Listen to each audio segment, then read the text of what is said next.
శుక్లాంబరధరం విష్ణుం శశివర్ణం చతుర్భుజం ప్రసన్నవదనం ధ్యాయేత్ సర్వవిఘ్నోపశాంతయేత్. గురుర్బ్రహ్మా గురుర్విష్ణుః గురుర్దేవో మహేశ్వరః గురుః సాక్షాత్ పరబ్రహ్మ తస్మై శ్రీగురవై నమః. వ్యాసాయ విష్ణురూపాయ వ్యాసరూపాయ విష్ణవే నమో వై బ్రహ్మనిధయే వాసిష్ఠాయ నమో నమః. కూజంతం రామ రామేతి మధురం మధురాక్షరం ఆరుహ్య కవితాశాఖాం వందే వాల్మీకికోకిలం. శ్రుతిస్మృతిపురాణానాం ఆలయం కరుణాలయం నమామి భగవత్పాదశంకరం లోకశంకరం. వాగర్ధావివ సంపృక్తౌ వాగర్ధ ప్రతిపత్తయే జగతః పితరౌ వందే పార్వతీపరమేశ్వరౌ. సూక్తిం సమగ్రయతున స్వయమేవ లక్ష్మీః శ్రీరంగరాజమహిషీ మధురైఃకటాక్షైః. వైదగ్ధ్యవర్ణకునగుంభనగౌరవైర్యాం కండూలకర్ణకుహరాः కవయోధయంతి. హైమోత్ఫపుండ్రమజహన్మకుటం సునాసం మందస్మితం మకరకుండలచారుగండం. బింబాధరం బహుళదీర్ఘకృపాకటాక్షం శ్రీవేంకటేశముఖమాత్మనిసన్నిధత్తాం. విమలపటీ కమలకుటీ పుస్తకరుద్రాక్షసస్తహస్తపుటీ కామాక్షీ పక్ష్మలాక్షీ కలిత విపంచీ విభాసి వైరించీ. మనోజవం మరుతతుల్యవేగం జితేంద్రియం బుద్ధిమతాం వరిష్టం. వాతాత్మజం వనరయూధముఖ్యం శ్రీరామదూతం శిరసా నమామి. ఆపదామపహర్తారం దాతారం సర్వసంపదాం లోకాభిరామం శ్రీరామం భూయో భూయో నమామ్యహం. నారాయణం నమస్కృత్య నరం చైవ నరోత్తమం దేవీం సరస్వతీం వ్యాసం తతో జయముదీరయేత్. హరి ఓం. పరమేశ్వర స్వరూపైన సభకి నమస్కారం.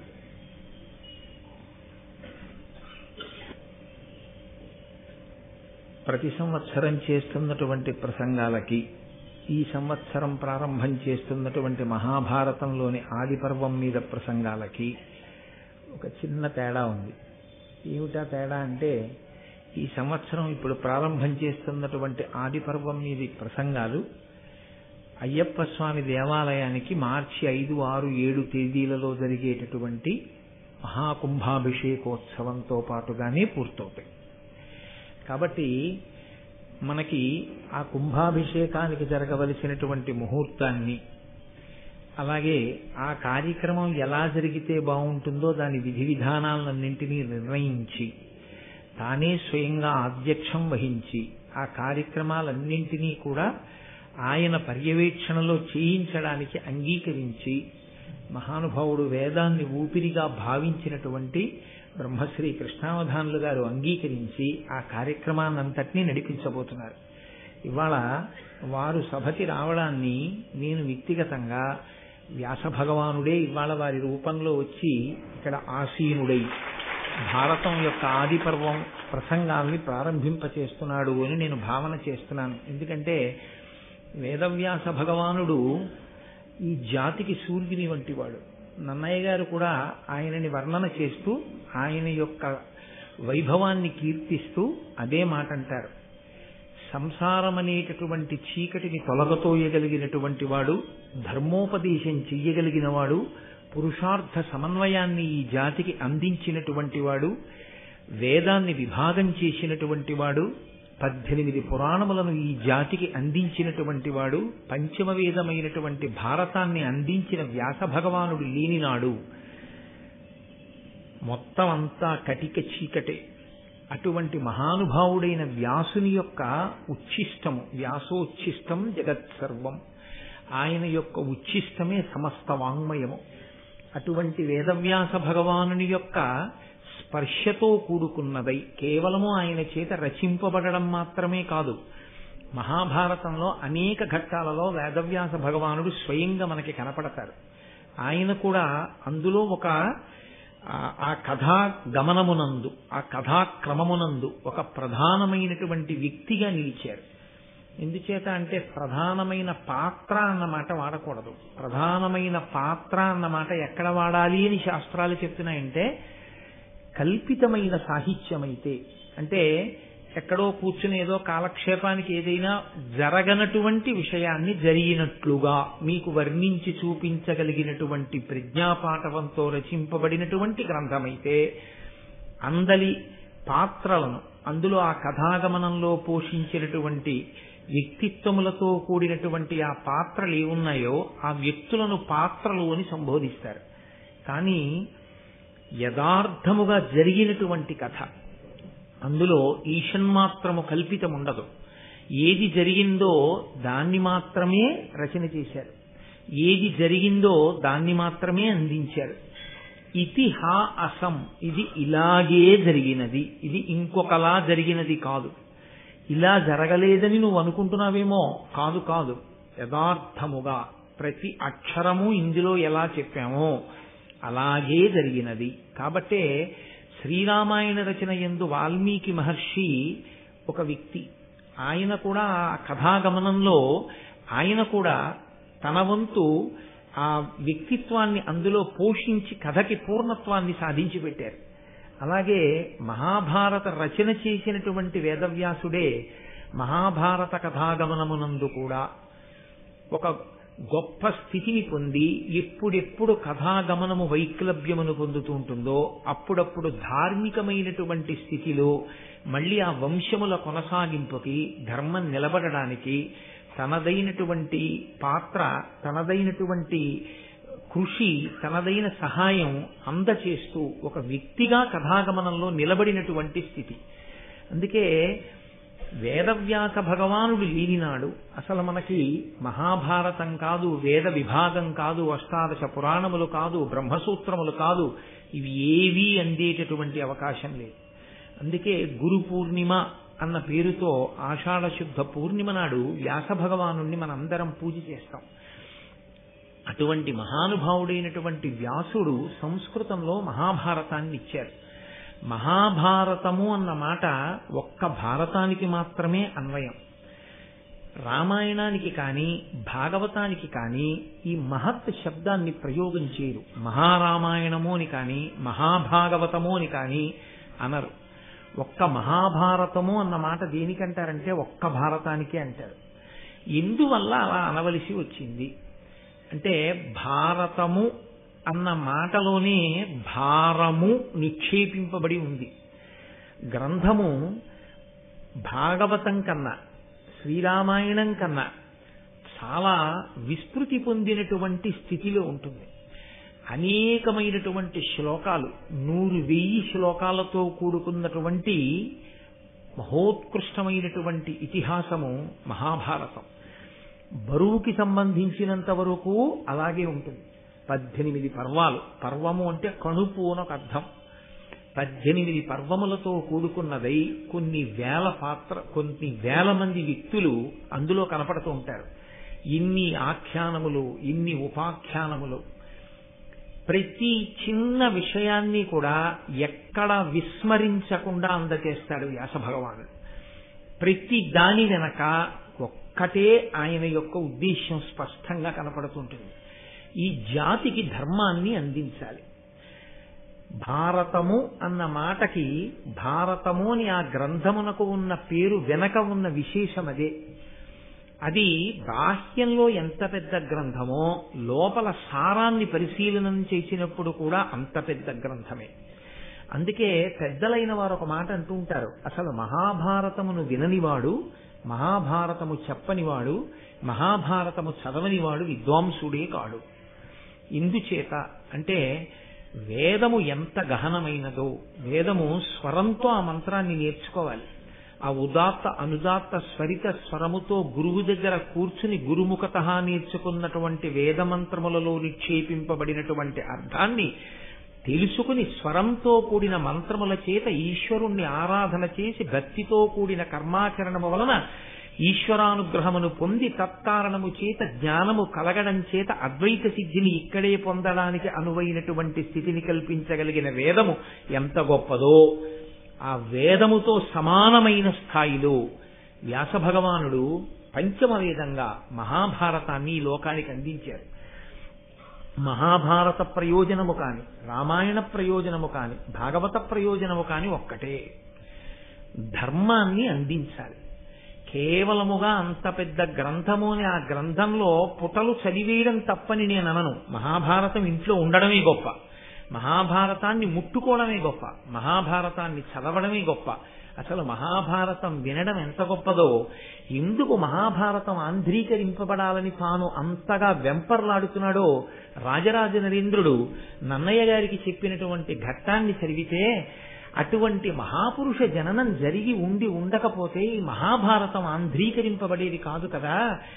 మహాభారతం కవిత్రయం ఆంధ్రీకరిస్తే మధ్యలో కొన్ని వందల సంవత్సరాలు ఖాళీ ఆ జాగా ఏర్పడినా కూడా పరమేశ్వరానుగ్రహంగా దాన్ని ఆంధ్రీకరింపచేయాలనేటటువంటి కృతనిశ్చయం కలిగినటువంటి రాజులు కాలక్రమంలో ఎప్పుడో ఒక్కసారి తళుక్కున ప్రభవించడం, అటువంటి రాజు ఉన్నప్పుడే అటువంటి గొప్ప కవి కూడా ఈశ్వరానుగ్రహంగా రావడం, దేశకాలములు సమకూడి మహాభారతం నన్నయ, తిక్కన, ఎర్రాప్రగడ అనబడేటటువంటి ముగ్గురు త్రిమూర్తులై ఆంధ్రీకరించి తెలుగు భాషకే కొత్త గౌరవాన్ని తెచ్చారు. తెలుగు జాతికే ఒక గొప్ప గౌరవాన్ని తీసుకొచ్చారు. పంచమవేదమైనటువంటి మహాభారతాన్ని ఆంధ్రీకరింపచేయడానికి రాజరాజ నరేంద్రుడు పొందినటువంటి ఆర్తి చూస్తే మహాభారతం ఎంత గొప్ప గ్రంథం రా అనిపిస్తుంది. భారతాన్ని చదవడం ఎంత కష్టమో భారతంలో ఉండేటటువంటి ధర్మ సమన్వయం చేసుకుని జీవితాన్ని అభ్యుదయ పథంలో నడిపించుకోగలిగినటువంటి స్థితప్రజ్ఞతని పొందడం కూడా అంతే కష్టం. మహాభారతం జాగ్రత్తగా చదివితే అయ్య బాబోయ్, నిజంగా మహాభారతంలో చెప్పిన ధర్మంలో మనం ఏ పాటి నిలబడగలుగుతున్నాం అనిపిస్తుంది. మీరు ఒక్క విషయాన్ని గమనించవలసి ఉంటుంది. ఈ జాతి గొప్పతనం అంతా ఎక్కడుందంటే, మతమన్న పేరు అసలు మనం జీవించేటటువంటి విధానానికి లేదు. మనం మతము అని పిలవం, దీన్ని సనాతన ధర్మము అని పిలుస్తాం.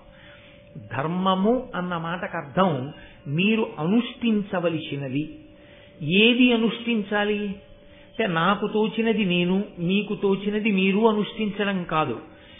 ఏది మీరు నేను కూడా కాలముతో దేశముతో సంబంధము లేకుండా ఎప్పుడూ అందరూ అనుష్ఠించి తరించవలసి ఉంటుందో, ఏది అనుష్ఠించడం చేత మారని సత్యమును మీరు ఎరుకలోకి తెచ్చుకోగలరో అలా మీరు ఆచరించవలసినటువంటి ఆచారకాండగా వేదంలో చెప్పుకొస్తూ జ్ఞానమును పొందడానికి కావలసిన సోపానములనన్నింటినీ ఇచ్చినటువంటి ఈశ్వరుని యొక్క ఊపిరియే వేదంగా నిలబడింది. అందుకే మిగిలిన మతాలకి ఏదో ఒక గ్రంథము ఆధారమై ఉండొచ్చు, ఆ గ్రంథకర్త దానిని చేసిన వారై ఉండొచ్చు. సనాతన ధర్మానికి వేదము ప్రమాణం. ఆ వేదము అపౌరుషేయము, దాన్ని ఎవ్వరూ రచించినది కాదు, అది ఈశ్వరుని ఊపిరి. నేను మీతో తరచుగా ప్రస్తావన చేస్తూ ఉంటాను, నేను ముందరా నా ఊపిరి ముందరా అని అడిగారు అనుకోండి, అది ఎవ్వరూ చెప్పడం సాధ్యం కాదు. నేను నా ఊపిరి ఒక్కసారే ప్రభవిస్తాం. నేను లేను అన్న మాట ఎప్పుడు వస్తుందంటే, నా ఊపిరి ఆగిపోయినప్పుడు.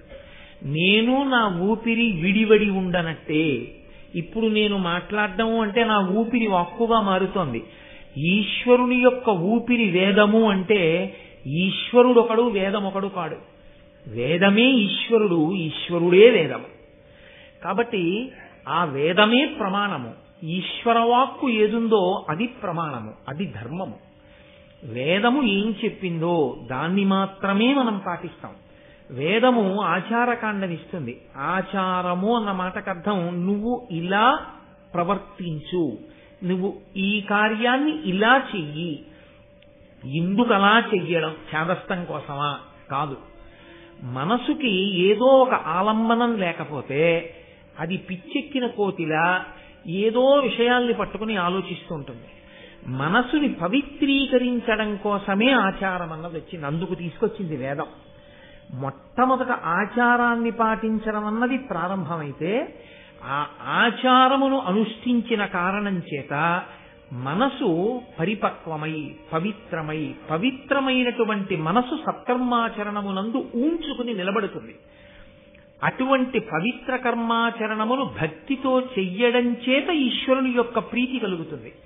ఈశ్వరుని యొక్క ప్రీతిని సంతరించుకున్న భక్తితో కూడిన కర్మాచరణము జ్ఞానమునకు యోగ్యమవుతుంది. ఆ జ్ఞానము మోక్షమునకు హేతు అవుతుంది. అందుకొరకు కర్మ చెయ్యవలసిన దాన్ని ఆచారకాండగా చెప్పడం దగ్గర నుంచి ఈశ్వరుడే సనాతన ధర్మంలో మనకి వేదాన్ని అందించాడు. ఆ వేదములో చాలా భాగం ధర్మం గురించే మాట్లాడతారు. ధర్మము అంటేనే ధ్రియతేవా జనైరితి ధర్మం. ఆచరించినది ఏదో దానికే ధర్మమని పేరు. తెలిసి ఉన్నది ధర్మం కాదు. ధర్మాచరణమునందు తెలిసి ఉండడం అన్నది ఒక సోపానము. అసలు తెలియకుండా నువ్వు ఎలా ఆచరిస్తావు? తెలుసుకుంటే ఆచరిస్తావు. కాబట్టి తెలుసుకోవడం అన్నది ఆచరించడం కోసం.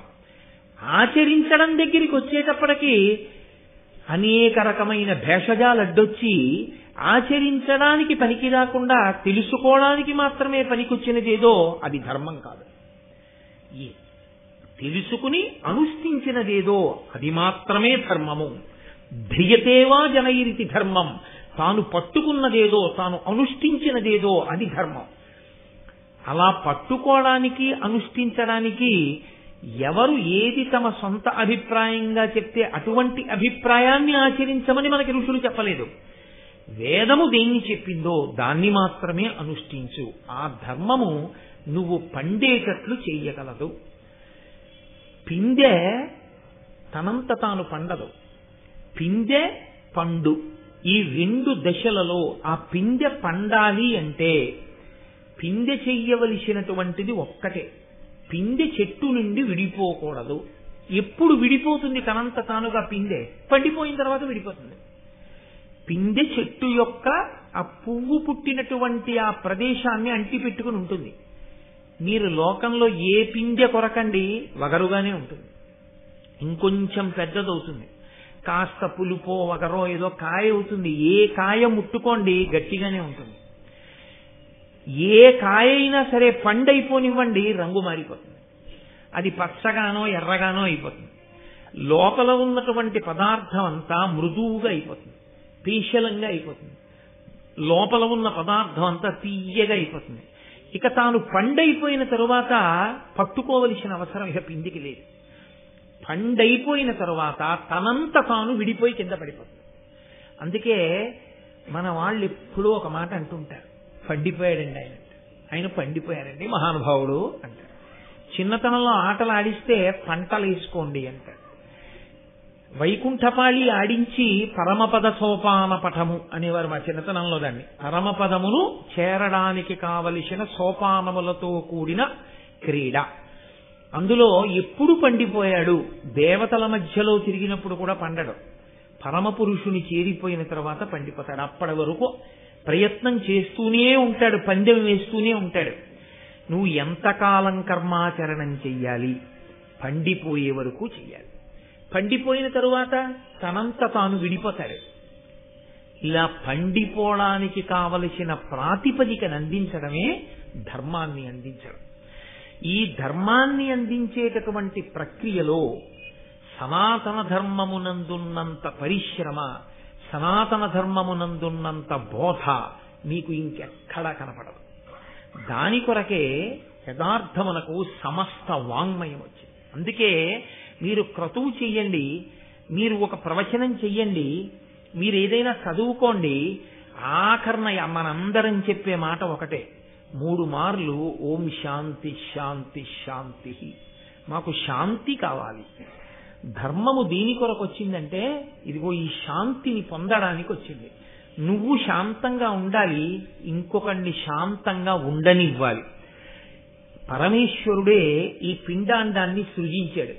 పరమేశ్వరుడే బ్రహ్మాండాన్ని సృజించాడు. పరమేశ్వరుడు దీనికి కన్నులు పెట్టాడు. పరమేశ్వరుడు బయట జలపాతం పెట్టాడు. పరమేశ్వరుడు ఇక్కడ పళ్ళు పెట్టి నాలుక పెట్టాడు. పరమేశ్వరుడు బయట యాపిల్ పండు పెట్టాడు. పరమేశ్వరుడు ఇక్కడ కంఠం పెట్టాడు. పరమేశ్వరుడు బయట నీళ్లు పెట్టాడు. పరమేశ్వరుడు తిన్నదాన్ని జీర్ణం చేసి మిగిలిన పిప్పిని విడిచిపెట్టేటటువంటి స్థితిని ఈ పిండాండానికి ఇచ్చాడు. ఈ విడిచిపెట్టిన దాన్ని పుచ్చుకొమ్మని బ్రహ్మాండాన్ని శాసించాడు. బ్రహ్మాండంలో ఉన్నటువంటి భోగాలని నువ్వు అనుభవించవద్దు అని ఈశ్వరుడు శాసనం చెయ్యలేదు. అనుభవించమని ఆయన చెప్పాడు. కానీ నీకున్న బలం ఎంతో దాన్ని బట్టి నువ్వు అనుభవించడం కాదు. నీ బలాన్ని శక్తిని బట్టి కాదు అనుభవించవలసింది. ఈశ్వరుడు చేసిన నియమానికి నువ్వు బద్ధుడవై అనుభవించవలసి ఉంటుంది తప్ప నాకింత శక్తి ఉంది కదా అని శక్తిహీనులైనటువంటి వారిది నీవు అనుభవించడాన్ని మనకి శాస్త్రములు అంగీకరించు. అక్కడొచ్చింది ధర్మం అన్నమాట. ఆ ధర్మం అన్న మాట లేకపోతే బలవంతుడైన వాడు బలహీనుడైన వాడిని కొట్టుకు తింటాడు. అందుకే ఈ ధర్మము అన్న మాట సనాతన ధర్మంలో ఎంత దూరం వరకు వెళ్ళిపోయిందో తెలుసా అండి? యుద్ధ భూమి అని ఒక భూమి, ఇంట్లో అగ్నిశాల అని ఒక గది, అక్కడికి తీసుకెళ్లి అగ్నిహోత్రాలని పెట్టుకుంటారు. పూజ గది ఒక గది, పడక గది ఒక గది. మీ ఇంట్లో మీరు విభాగం చేసుకున్నట్టే యుద్ధం చెయ్యవలసి వస్తే ఈ దేశంలో యుద్ధ భూమి అని వేరొక భూమిని నిర్ణయం చేశారు. అక్కడికెళ్ళి యుద్ధం చేసేవారు. యుద్ధ భూమి ఎక్కడ ఉండాలి? నగరం మధ్యలో ఉండేటటువంటి క్రీడా మైదానాన్ని తీసుకొచ్చి యుద్ధ భూమిగా వాడరు. యుద్ధ భూమి సామాన్యమైనటువంటి జనులు, జానపదులు, పిల్లలతో పాపలతో ప్రజలు ఉండే ప్రదేశాలు ఎక్కడుంటాయో అటువంటి నగరాలకి దూరంగా ఉన్న చోట ప్రత్యేకంగా యుద్ధం చేయడానికి వెళ్లి నిలబడేవారు. ఆ యుద్ధం చేసేటప్పుడు వాడేటటువంటి అస్త్రశస్త్రాలను ప్రయోగించడానికి కావలసిన విద్యని కూడా వేదమునకు ఒక భాగమైనటువంటి ధనుర్వేదం లోకానికి నేర్పింది. అది ఎవరు ధనుర్వేదాన్ని నేర్చుకుని ధర్మరక్షణ కొరకు పోరాటం చెయ్యాలో వాళ్ళకి ఆ ధనుర్వేదం నేర్పమంది. వాళ్ళు యుద్ధం చేసేటప్పుడు మాత్రం ఊరి మధ్యలో నిలబడి మిగిలిన వాళ్ళకి ఇబ్బంది కలగకుండా యుద్ధం చేసేవాళ్ళు ఊరి బయటికి వెళ్లి యుద్ధ భూమిలో నిలబడి యుద్ధం చెయ్యండి. యుద్ధం చేసేటప్పుడు కూడా సూర్యోదయాత్పూర్వము కాని సూర్యాస్తమయానంతరము కాని యుద్ధము లేదు. మీరు మహాభారతాన్ని పరిశీలిస్తే వ్యాసభారతంలో ఒక అద్భుతమైన ఘట్టం. యుద్ధం పూర్తయి సూర్యాస్తమయం అయింది, ఇంకా కాసేపు ఆగితే ప్రాయశ్చిత్తంతో సంధ్యావందనం చెయ్యాలి. భీష్మాచార్యుల వంటి మహాపురుషులు సూర్యాస్తమయమై రథం ఇలా కిందకి దిగగాని ఇంటికి వెళ్లి స్నానం చేసి సంధ్యావందనం చెయ్యడానికి కూర్చుని అర్ఘ్యప్రదానం చేస్తే ప్రాయశ్చిత్తంతో చెయ్యవలసి వస్తుంది. కనుక స్నానం చెయ్యకపోయినా పంచభూత స్నానం మనకుంది, శాస్త్రం అంగీకరించింది. కాశింత పృథివిని తీసి తల మీద వేసుకుని వారు అక్కడే ఉన్నటువంటి యుద్ధభూమిలో మట్టిని తీసి సూర్య భగవానుడికి అర్ఘ్యంగా విడిచిపెట్టేశారు మహాభారతంలో. అంటే నీ విహిత కర్మాచరణం నువ్వు చెయ్యవలసి వస్తే ఆ సమయంలో నువ్వు స్నానం చేసిలేవన్న బెంగ కూడా నీకు లేకుండా శాస్త్రం చూసింది. సంధ్యావందనం చెయ్యాలా, స్నానం చెయ్యడానికి ఇబ్బంది వచ్చి సంధ్యావందనం మానేయాలా అన్న ప్రశ్న వస్తే ఇంత విభూతి తీసి నీ తల మీద వేసుకో, ఇంత విభూతి తీసి పెట్టుకుని సంధ్యావందనం చెయ్యి, తప్ప సంధ్యావందనం మానద్దని చెప్పి అంత గొప్ప ధర్మం నేర్పింది. ఒక యుద్ధ భూమికి వెడితే నగారా మోగించేవాడు ఉంటాడు, ఒక యుద్ధ భూమికి వెడితే అందరికీ నీళ్లు అందించేవాడు ఉంటాడు, రాత్రి వీళ్ళు వచ్చేటప్పటికి శిబిరాల్లో అన్నం వండేవాళ్ళు ఉంటారు. వాళ్ళ జోలికి వెళ్లి వాళ్ళని చంపకూడదు, పారిపోయేవాడిని చంపకూడదు, ధనస్సు విరిగి ఇంకో ధనస్సు పట్టుకుంటున్న వాడిని చంపకూడదు, విమ్మిచ్చిన వాడిని చంపకూడదు, చుట్టూ నిలబడి అందరూ కలిసి ఒక్కడిని చంపకూడదు, యుద్ధం చెయ్యకుండా పరాకుగా ఉండి యుద్ధానికి విముఖుడై ఉన్నవాడి మీద బాణం వేసి చంపకూడదు, యుద్ధానికి తాను సిద్ధపడి ఎదురొడ్డి నిలబడిన వాడిని మాత్రమే చంపాలి. ఎక్కడున్నా ఇన్ని ధర్మాలు నాకు చెప్పండి. తరువాతి కాలంలో జరిగిన యుద్ధాలు మీకు తెలుసు. అమాయకులైనటువంటి ప్రజలు, ఏ పాపం తెలియని వాళ్ళు రాత్రుళ్ళు నిద్రపోతుంటే నగరాల మీద తీసుకొచ్చి బాంబులు వీసినటువంటి ఘన చరిత్ర మిగిలిన చోట్ల ఉంటే యుద్ధ భూమి యందు పాటించవలసిన ధర్మాన్ని కూడా చెప్పి అలాగే సంధ్యావందనం చేసి అలాగే యుద్ధం చేసినటువంటి జాతికి వారసత్వం మనది. అంత గొప్ప ధర్మం ఈ జాతిది. ప్రతి చోట ధర్మమే. ధర్మము తప్పి బ్రతకడం కన్నా ధర్మాచరణమునందు శరీరాన్ని విడిచిపెట్టడమే శ్రేయస్కరమని నమ్మి బతికారు. అంత గొప్పగా ధర్మ ప్రబోధం చేశారు. ఆ ధర్మమే పోయిన నాడు నీవు ఉన్నా ఒకటే లేకపోయినా ఒకటే. కాబట్టి ఆ ధర్మాన్ని 1కి 10 మార్లు లోకానికి బోధ చెయ్యాలి. ప్రతి వారికి ధర్మాన్ని అందించాలి. ఈ అందించడం కోసం వచ్చినటువంటి మహోత్కృష్టమైన ఇతిహాసమే మహాభారతం. భారతము భరతవంశమునకు సంబంధించిన కథ అని ఒక ప్రతీతి కాదు. మీరు జాగ్రత్తగా ఆలోచిస్తే భా అంటే కాంతి, భా అంటే కాంతి అన్న అర్థమే మీరు వేరొక రకంగా చూస్తే జ్ఞానమే కాంతి. జ్ఞానము అన్నది కలిగితే ఆ జ్ఞానమన్న కాంతి యందు యథార్థమైన వస్తువు కనపడుతుంది. ఆ కాంతి లేకపోతే చీకట్లో దొంగకి తేడా తెలియనట్లు, త్రాటికి పాముకి తేడా తెలియనట్టు, అజ్ఞానమనేటటువంటి కాంతి కలగనంతసేపు సత్య వస్తువుకి అసత్య వస్తువుకి భేదం గోచరించదు. కాబట్టి అటువంటి సత్య వస్తువు ఎరుకలోకి రావాలి అంటే జ్ఞానమనేటటువంటి కాంతి కలగాలి. ఆ జ్ఞానమనేటటువంటి కాంతి కలగాలి అంటే నా ఒంట్లో బలం ఉంది కదా అని నేను భోగం అనుభవించకూడదు. నాకు శక్తి ఉంది కదా అని నేను ప్రకృతిలోంచి నాకు అవసరం ఉన్నదానికన్నా ఎక్కువ నేను పుచ్చుకోకూడదు. నేను ఏదైనా అన్నా వాడు తిరగబడలేడు కదా అని నేను వేరొకడిని హింసించకూడదు. నేను ఈశ్వరుడికి జవాబుదారీగా బ్రతకవలసినటువంటి నియమావళిని, ఆ చట్రాన్ని తెచ్చి మనకు అందించారు. అదే ధర్మచక్రం. ఆ చక్రం ఎప్పుడూ తిరుగుతూనే ఉంటుంది. ఆ ధర్మం అనేటటువంటిది చక్రము తిరుగుతూ ఉంటుంది. తిరుగుతున్న చక్రము, తిరుగుతున్న ధర్మము కదిలే ధర్మాన్ని పట్టుకుని కదలని సత్యములోకి వెళ్ళిపోతాడు. చిట్ట చివర ఆ సత్యము ఎరుకలోనికి వచ్చిన తరువాత తనకన్నా వేరొక వస్తువు లేదు, సమస్తము ఇదే, అద్వైతం. రెండవ వస్తువు లేదు, ఉన్నదా ఒక్కటే అన్న ఎరుక కలిగిన తరువాత ఆ ఎరుక యందే నిలబడి ఈ శరీరాన్ని విడిచిపెట్టిన వాడెవడో వాడు మళ్లీ పుట్టవలసినటువంటి అవసరం లేని స్థితికి వెళ్ళగలుగుతాడని ధర్మ ప్రబోధాన్ని చేసే కావ్యాలు, పురాణాలు. అందులో ఆ జ్ఞానమునందు రథ అంటే రమించాలని కోరుకునే వాళ్ళు ఎవరున్నారో మాకు ఆ జ్ఞానము కావాలి, ఆ జ్ఞానమును పొందడానికి మేము ధర్మాన్ని ఆచరిస్తాం, మాకు ఆ ధర్మం తెలుసుకోవాలనుంది, మేము ధర్మాన్ని పట్టుకుంటాం అని కోరుకున్న వాళ్ళు ఎవరున్నారో అటువంటి వాళ్ళందరి కోసం ఆనాడు మహానుభావుడైనటువంటి వ్యాసుడు భారతాన్ని మనకి అందించాడు. ఆ భారతమే తదనంతర కాలంలో వ్యాస భగవానుని యొక్క ప్రతిరూపంగా ఎందరో మహాపురుషులు ఆనాటి నుండి ఈనాటి వరకు మహాభారత ఇతిహాసాన్ని లోకానికి ప్రవచన రూపంలో అందచేస్తూనే ఉన్నారు. అందుకే మహాభారత ప్రవచనం ఎక్కడ దొరుకుతుందో అక్కడ ప్రీతి పొందేవాడు పరమేశ్వరుడు కాదుట.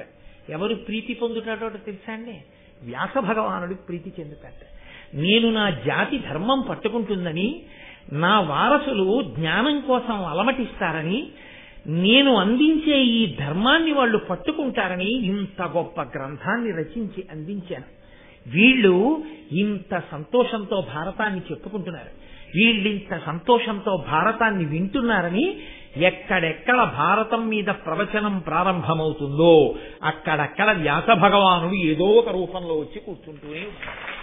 కాబట్టి అది వ్యాస భగవానుడు సంతోషిస్తే ఇంకంతకన్నా మన జీవితాలకి కావలసినటువంటి ఆ ఉత్కృష్టత, మన జీవితానికి సాఫల్యం ఇంకేముంటుంది మీరు ఆలోచించండి.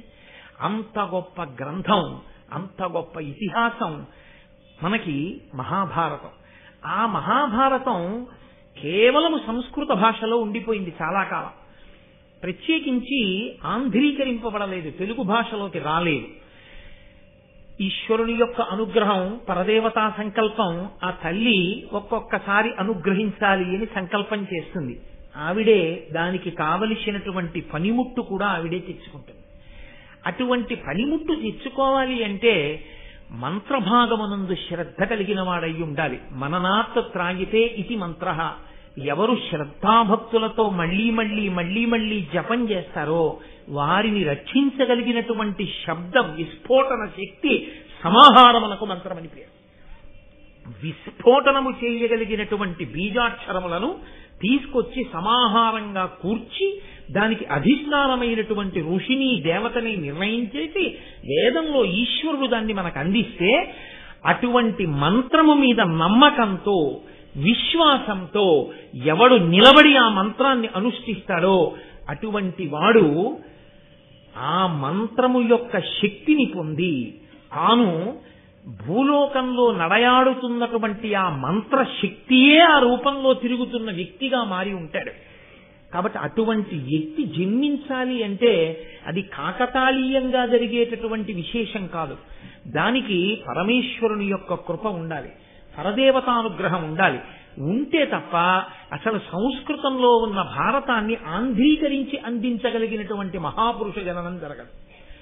ఒకవేళ జరిగిన అంత గొప్ప భారతాంధ్రీకరణ ప్రయత్నానికి సంకల్పం తాను చేసి అటువంటి మహాపురుషుడు ఒకడు ఉన్నాడని గుర్తించి ఆయనది త్యాగముతో కూడిన జీవితమని గుర్తించి ఆయనకి ప్రతిఫలాపేక్ష లేదు, ఈయన కారణజన్ముడు, ఈయన జన్మించినందుకు ఈయన దగ్గర భారతాన్ని ఆంధ్రీకరింపచేసుకుని దీన్ని నేను రాజునైనందుకు నా కాలంలో ఈ భారతం ఆంధ్రీకరింపబడింది అని నేను అనిపించుకుంటే దాని వలన ఈ జాతికి నేను రాచరికం చేసినందుకు శాశ్వతుడనవుతాను తప్ప లేకపోతే కారే రాజులు రాజ్యములు గెలువరే గర్వోన్నతిం పొందరే వారేరి సిరి మూట కట్టుకుని పోవంజాలినే భూమిపై పేరైనంగలదే శిబి ప్రముఖులున్ ప్రీతిన్ యశక్కాములై ఈరే కోర్కెలు వరలంతలపరే ఈ కాలమున్ భార్గవ.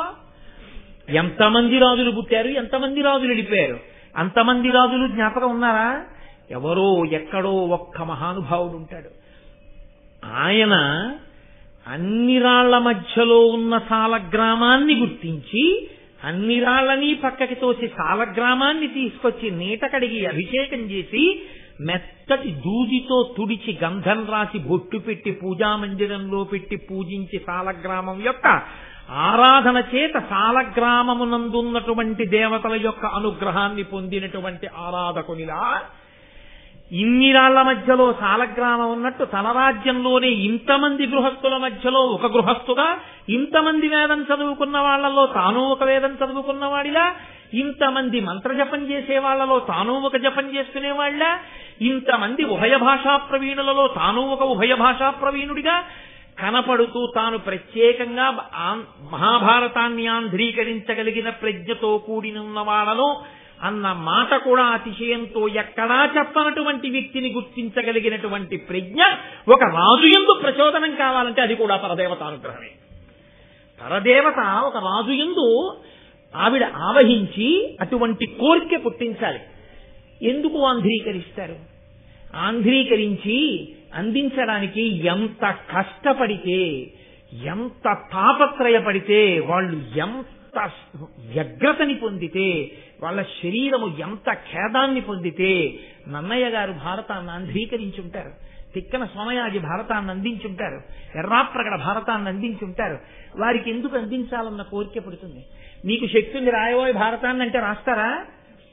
భారతాన్ని ఎందుకు ఆంధ్రీకరింపబడాలని కోరుకుంటున్నాడో ఆయన నోటితో ఆయన చెప్పినప్పుడు ఆయన తోడి తనకున్నటువంటి స్నేహ విశేషం చేత ఆయన శీలాన్ని విచారణ చేసినటువంటి సమర్థుడైన ఆంధ్రీకరించగలిగినటువంటి కవి రూపంలో భూమి మీద తిరుగుతున్నటువంటి ఈశ్వరుని యొక్క ప్రజ్ఞా విశేషము కలిగినటువంటి ఆ కారణ జన్ముడు రాజు చెప్పిన మాట యథార్థమని గుర్తించి ప్రచోదనాన్ని పొందితే ఆ సంతోషంతో ఆనందంతో త్యాగేనైకే అమృతత్వమానసహు ఇవాళ నేనందించేటటువంటి ఈ భారతం రాబో కాలంలో ఇన్ని కోట్ల మందిని తరింపచేస్తుందో, ఎంతమందికి ధర్మాన్ని అందిస్తుందో, కాబట్టి నేను ఆంధ్రీకరించవలసిందే అని తనకున్నటువంటి పాండితీ ప్రకర్షని, తనకున్నటువంటి ప్రజ్ఞా విశేషాలని రంగరించి ఘంటం పట్టుకుని ఆంధ్రీకరించి వాళ్ళు ఏమీ కోరకుండా ఆ భారతాన్ని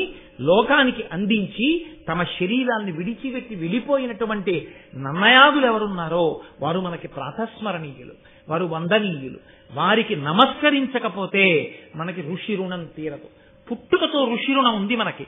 అంతటి మహాపురుషులైనటువంటి వారు కేవలంగా ఇవాళ నన్నయ్య గారు ఏదో ఆదిపర్వం సభాపర్వం కొంత భాగం చేసి శరీరాన్ని విడిచిపెట్టేస్తే వెంటనే తిక్కన గారు ఆయన శరీరాన్ని విడిచిపెట్టిన ఉత్తర క్షణంలో మిగిలింది నేను పూర్తి చేసేస్తానండి అని అందుకున్న వాళ్ళు లేరు.